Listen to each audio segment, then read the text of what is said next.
Herkese salam. Bugün sizlə birlikdə ora, bura, aşağı, yuxarı sözləri barəsində video çəkmək istədim. Adətən bu sözlər cümlədə zərflik mövqeyində çıxış edə bilir. Əgər bu sözlərin mübtəda və yaxud zərflik olduğunu tapmaqda çətinlik çəkirsinizsə, mütləq ona yönlük şəkildə artırmalısınız.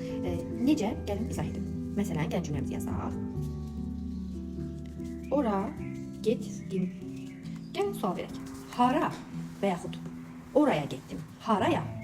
Baxın, biz bura A yönlük hal şəkilini artıra bildik. Artıra bilirik. Deməli burada haraya sualına cavab verəcək və cümlədə zərflik mövqeyində çıxış edəcək. Zərflik, yəni zərfin işarəsini qoyaq. Gəlin indi bu tipli digər bir nümunəyə baxaq. Ora bizimdir. Baxın, bu tipli cümlələrimizdə isə ora sözünün yönlük hal şəkilini artıra bilmirik. Artırsaq belə olur. Oraya bizimdir. Görürsünüz, artırmaq mümkün deyil, qeyri-mümkündür. Burada ora sözünə yalnız hara sualını verə bilirik. Hara bizimdir. Ora. Burada ora sözü hara sualına cavab verərək cümlədə mübtəda mövqeyində çıxış etmişdir və buradakı ora sözü cümlədə mübtədadır. Yuxarıdakı ora sözü isə ora getdiyimiz birləşməsindəki ora sözü isə cümlənin zərfliyidir. Ümidvaram ki, videomuz yararlı olmuşdur. Səhifəni izləməyi və rəy yazmağı unutmayın.